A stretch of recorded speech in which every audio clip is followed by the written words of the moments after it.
গোলাম এতদিন আমাদের বাড়িতে চাকরের চাকরি কেন করলো? কারণ এতদিন ওর স্মৃতিশক্তি ছিল না। ওর স্মৃতিশক্তি হারানোর সময় ওই বাড়িতে আসে, আর তারপরে তো ওর সাথে আমার বিয়ে হয়। মা গো মা, এ তো দেখা যায় পুরো একটি মৃত্যু, একটি জাল টাকার বান্ডিল, আর একজন মানুষের ভেঙে পড়া বিবেক। কিন্তু প্রশ্ন হলো, এই মৃত্যুর জন্য আসলে দায়ী কে? দর্শক বন্ধুরা, আজকের পর্বে আমরা দেখলাম একটি মেয়ের মৃত্যু শুধু একটি পরিবারকে নয়, শেহজাদ চৌধুরীকেও ভেতর থেকে নাড়িয়ে দিয়েছে। যে মানুষটি কিছুক্ষণ আগেও শক্ত হাতে ব্যবসা সামলাচ্ছিল, সেই মানুষটি ব্যাংকের সামনে দাঁড়িয়ে বলল, আমার বোনের জীবনটা ফেরত চাই।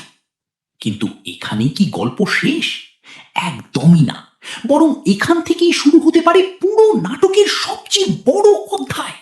কারণ এখন একদিকে শেহজাদের হারিয়ে যাওয়া 6 মাসের স্মৃতি ধীরে ধীরে সামনে আসছে, অন্যদিকে ঋতু এখনো বিশ্বাস করে গোলাম একদিন সব মনে করে তাকে নিজের স্ত্রী হিসেবে মেনে নেবে। আর এদিকে দাউদ খান কি এত সহজে চুপ করে বসে থাকবে?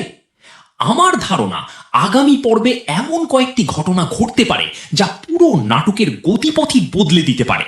তাহলে চলুন একে একে দেখে নেওয়া যাক আগামী পর্বে কি কি ঘটতে পারে। ব্যাংকে গিয়ে শেহজাদ যেভাবে সরাসরি প্রশ্ন তুলেছে, তাতে মনে হচ্ছে বিষয়টি এখানেই শেষ হবে না, বরং খুব সম্ভবত একটি অভ্যন্তরীণ তদন্ত শুরু হবে।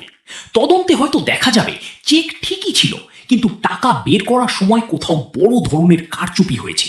আর যদি সত্যি এটা পরিকল্পিত হয়, তাহলে প্রশ্ন উঠবে, কার লাভ হলো এই ঘটনায়? কারণ এই ঘটনার মাধ্যমে শুধু একটা মেয়ের মৃত্যু হয়নি, শেহজাদের সুনামেও বড় আঘাত লেগেছে। তাই অনেক দর্শকের মতো আমারও মনে হচ্ছে এখানে তৃতীয় কোনো পক্ষ কাজ করেছে। ঋতু যখন ট্যাটুর কথা বলল, যখন ট্যাটু শিল্পীও একই কথা নিশ্চিত করলেন, তখন আমরা স্পষ্ট দেখেছি শেহজাদের মনে প্রচন্ড দ্বন্দ্ব শুরু হয়েছে। শেহজাদ ঋতুকে সময় দিতে বলেছে। এটা খুব গুরুত্বপূর্ণ একটি সংলাপ, কারণ সে যদি ঋতুকে সম্পূর্ণ মিথ্যাবাদী ভাবত, তাহলে সময় চাইতো না। তাই আমার মনে হয় সে নিজেই হয়তো ঋতুর সঙ্গে দেখা করবে এবং প্রথমবারের মতো শান্তভাবে পুরো ঘটনাটা শুনবে। এখান থেকেই হয়তো তাদের সম্পর্কের নতুন অধ্যায় শুরু হবে। ফাতেমা এখন সবচেয়ে কঠিন অবস্থায় রয়েছে। সে জানে শেহজাদ যদি সব মনে করে ফেলে, তাহলে তাকে নিজের অতীতের মুখোমুখি হতে হবে, আর রিশাদের সঙ্গে তার বিয়ের সত্যিটাও একসময় সামনে চলে আসবে। তাই আমার ধারণা আগামী পর্বে ফাতেমাকে আরো বেশি দুশ্চিন্তায় দেখা যেতে পারে। সে হয়তো শেহজাদের কাছ থেকে সত্য লুকিয়ে রাখার চেষ্টা করবে, অথবা এমন কাউকে সাহায্যের জন্য খুঁজবে যে পরিস্থিতি সামাল দিতে পারে। এত বড় ঘটনার পর দাউদ খান নিশ্চয়ই বসে থাকবে না, কারণ শেহজাদ এখন আগের চেয়ে অনেক বেশি সতর্ক। তাই সরাসরি আক্রমণের বদলে সে এবার মানসিক বা ব্যবসায়িক চাপ তৈরি করার চেষ্টা করতে পারে। হয়তো নতুন ষড়যন্ত্র, হয়তো কোম্পানির ভেতরে কোনো বিশ্বাসঘাতক, অথবা আবারও শেহজাদের বিরুদ্ধে কোনো ফাঁদ। পরিচালক যদি রহস্যের ধারা বজায় রাখতে চান, তাহলে এই ট্র্যাকটি খুবই গুরুত্বপূর্ণ হতে পারে। আমার কাছে সবচেয়ে গুরুত্বপূর্ণ ক্লু ছিল, আমাকে একটু সময় দাও, এই একটি সংলাপ। কারণ এটা বোঝায় সে এখন নিজের পরিচয় নিয়েই প্রশ্ন করতে শুরু করেছে। হয়তো আগামী পর্বেই সে নিজের অতীত জানার সিদ্ধান্ত নেবে, হয়তো সে হাসপাতালের রিপোর্ট দেখবে, হয়তো পুরনো নথি খুঁজবে, অথবা এমন একজন মানুষের কাছে যাবে যিনি পুরো সত্যটা জানেন, আর সেখান থেকেই গল্প নতুন মোড় নেবে। দর্শক বন্ধুরা, আমার ব্যক্তিগত বিশ্লেষণ হলো, পরিচালক এখন গল্পটাকে ধীরে ধীরে রহস্য থেকে সত্যের দিকে নিয়ে যাচ্ছেন। কিন্তু সেই সত্য একদিনে প্রকাশ করবেন না, বরং ছোট ছোট ক্লুর মাধ্যমে দর্শকদের আগ্রহ ধরে রাখবেন।